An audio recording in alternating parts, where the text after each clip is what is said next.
Hey there, guys. This is Cole. Welcome back to another episode of Halloween horror movie reviews. We are on season 1, episode 22. And today's horror movie I'm going to review is the 1996, the very underrated 1996 werewolf movie, Bad Moon, which I owned in like this 4-movie horror collection. So, this is a movie that I first saw in 2024 when it was free on Tubi, and I liked it then, and watching it again all this time later, I still like it.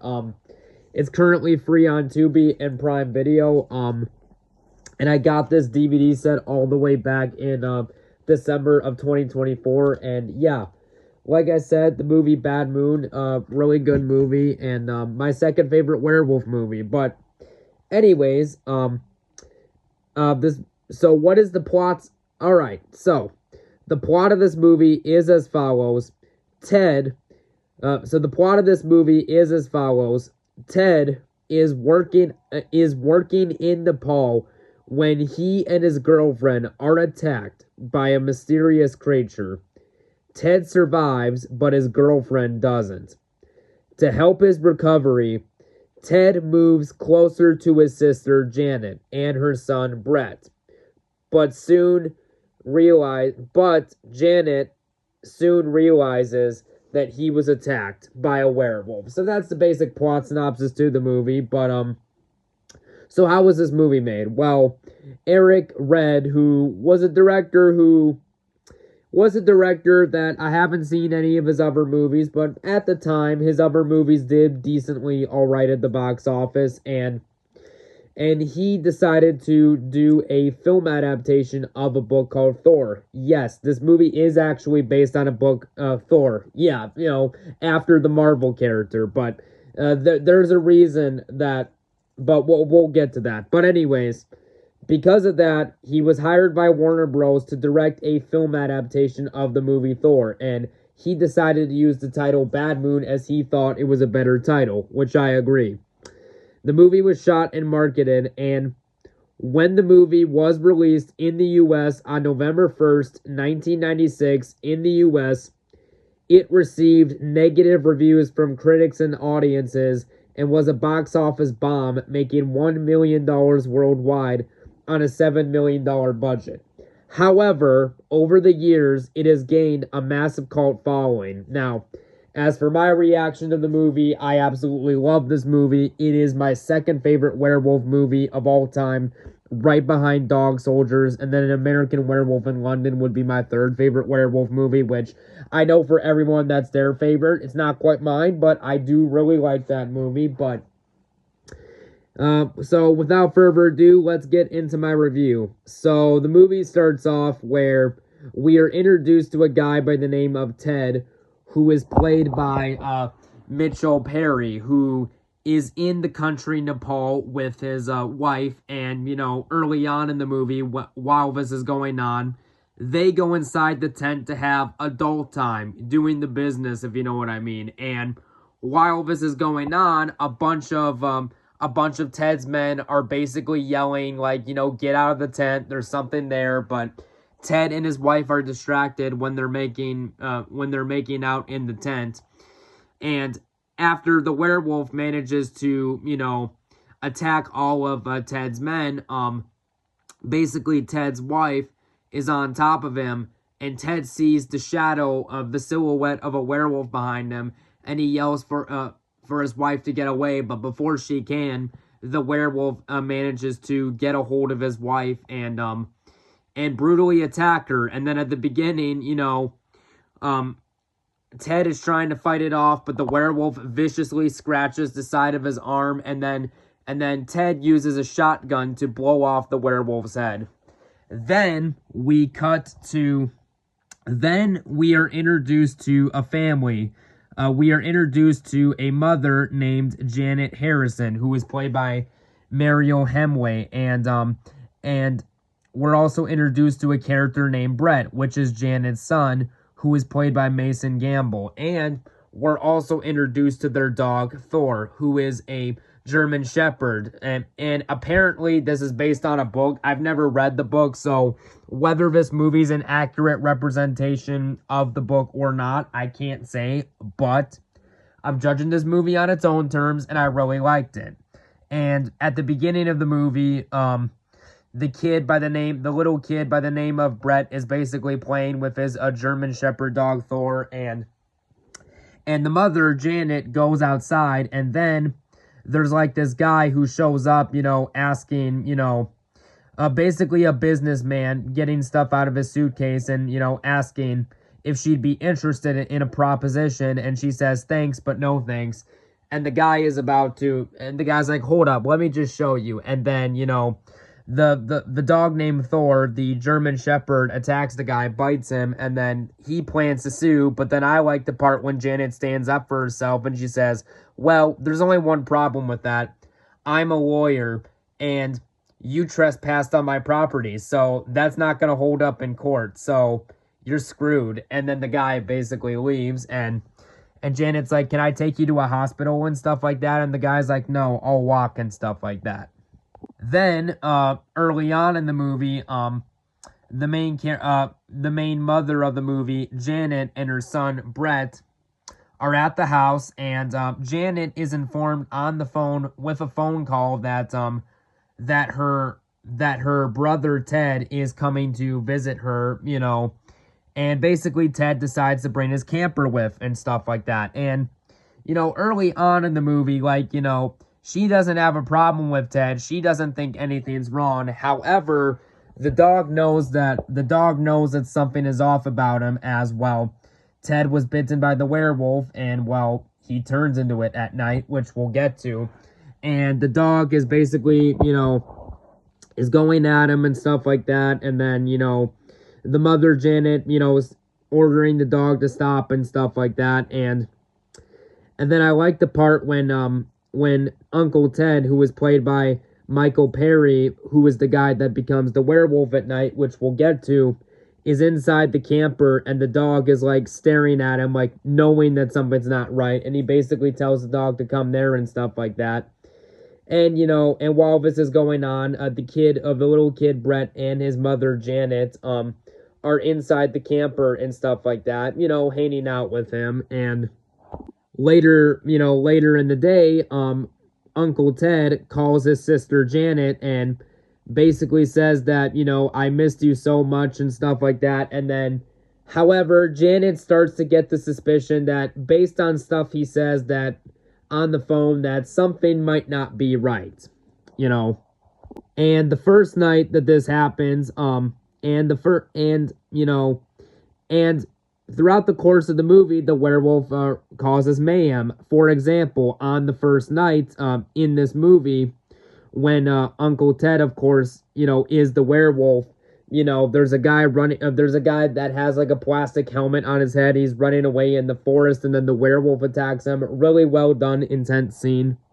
And then the second night, which is when which is the night that Uncle Ted is, the second night where Uncle Ted moves his camper to the house, to stay with his sister. Uncle Ted decided to use handcuffs to restrain himself and chain him up to the tree. That way he can't hurt anyone when he's the werewolf. And the dog named Thor, who's the German Shepherd, goes into the forest and finds out the truth all along, that the guy is a werewolf. And the dog starts barking at him, and then the dog starts to cry and whimper, and so Janet, which is, the owner of the dog, she's the mother, she's basically calling for the dog to come back, which he does. And one thing I gotta say is, when it comes to this movie, I really like the design of the werewolf in the movie. I think that the practical effects on the werewolf are really good in the movie. When it's fully transformed, that is. And then later on in the movie, the next day, there is a scene where the main kid character, Brett, who's maybe 8 or 9, is in his house, and he's actually watching the original Wolfman from 1941, the Universal Classic Monster movie starring Lon Chaney Jr., the black and white movie from the 40s. he's watching it on VHS, and Uncle Ted comes into the house. He's watching the TV and laughing, and pointing out that like, oh, this movie's doing something that that only werewolves are out during full moons and stuff like that. And he says, I know you need silver. He says, I know you got to do this when it applies to werewolves and stuff like that. And then I like the part when Brett asks him, have you met a werewolf? And then he says, I've come across a few in my day and stuff like that. And then Brett's like, oh, come on, there's no such thing as werewolves. And then he's like, there you go, sport. And then one day, the dog, Thor, basically, attacks another person. Well, like another day, the dog, violently lashes out at Uncle Ted, and the mother's not happy about it, so she has to call the pound to get the dog taken away, which is a rather sad scene, but it does get resolved. But and then in the movie, Janet, there's a part where she basically finds like this she basically finds a journal. She's snooping around in Uncle Ted's snooping around in his camper, and she basically finds this journal where Uncle Ted says that he was attacked by a creature and that he's infected with a disease that there's no known cure for, and the doctors don't know what he's infected with, but there's a chance that I might be able to reverse it. And so then Janet is eventually starting to figure out that something's not right with Ted. And so, later on in the movie, she's starting to notice that things are not adding up. So she finds her brother, Uncle Ted, in the woods, with himself, handcuffed to the tree. And then, the brother asks, Janet, is that you? And then she says yes. So then he uncuffs himself from the tree, and he basically tells her that I was trying to protect myself, to constrain myself from you, because Janet was, upset, knowing that things weren't adding up, and she says, you are going to start explaining to me right now. And then, of course, in front of her, Uncle Ted turns into a werewolf, and she runs away, reasonably so. And then while this is going on, the kid character, Brett, decides to ride his bike as fast as he can to the dog pound to get his dog out the pound and, basically escape the place, because the people who run the pound are a bunch of idiots. They didn't let the dogs inside and put them in cages. They left them out in a fence that anyone who got a hold of a key could. So, the people who run the place are idiots. But anyways, that's besides the point. The kid is able to get his dog back. The dog rushes back home. The mother is trying to fight off the werewolf with a revolver and stuff like that. And I like the part when the mother, Janet, is running up the stairs, and like she takes like an 8-foot tall structure that has a clock on the top of it, and like that's gotta weigh at least 70 pounds, and then she pushes it and it falls on top of the werewolf's head. And then she runs upstairs and is cornered by the werewolf, and then the dog by the name of Thor, the German Shepherd, comes in to save the day and is like attacking the werewolf and stuff like that, and biting it. And then the werewolf throws the dog around, and then we get to the finale of the movie where Janet and her son are there, and and Thor is able to protect them. And then of course you have the whole scene where Janet is shooting some revolver rounds into the werewolf, and the werewolf's about to attack the dog, but the dog Thor gets up and jumps at the werewolf, but the werewolf falls through the glass window, and the werewolf dies. But the dog Thor is all patched up and stuff like that. Well, the werewolf's not necessarily dead yet, but we'll get to that. And then the dog named Thor, the German Shepherd, goes into the woods during the daytime at the end of the movie, and we don't see it on screen, but Uncle Ted, like, he goes back to human form, but it's like he has, bite marks, scratch marks over him. Like, he is not in a good shape, and he wants to be put out of his misery, so he tells the dog to do it. And again, we don't see it on the screen, but the dog does. And then the movie ends where Brett and his mother Janet happily reunite with their dog Thor, and then, and where Thor is all patched up, and then the movie ends. So yeah, at the end of the day, Bad Moon is a very underrated werewolf movie. I would highly recommend, especially during the October season. That'd be the perfect time to. And also, another fun fact about the movie, the stunt coordinator, who, you know, the guy in the werewolf suit was actually played by Ken Kirzinger, who played Jason in Freddy vs. Jason, which I don't mind that movie for what it is, but I do think that Ken Kirzinger, I do not think he was a good Jason Voorhees, and and even though I do not mind that movie, I think that because, you know, Robert Englund as Freddy Krueger, he does carry that movie. I do think that that he wasn't really a good casting choice for Jason, but I thought he worked fine in this movie. But overall, at the end of the day, I would really recommend this, and on a scale of 1 to 10, I am going to give Bad Moon a 9 out of 10. There we go, guys. That was my review, and next up, I'll be covering Beetlejuice. But until then, we'll catch you guys later. Bye-bye now.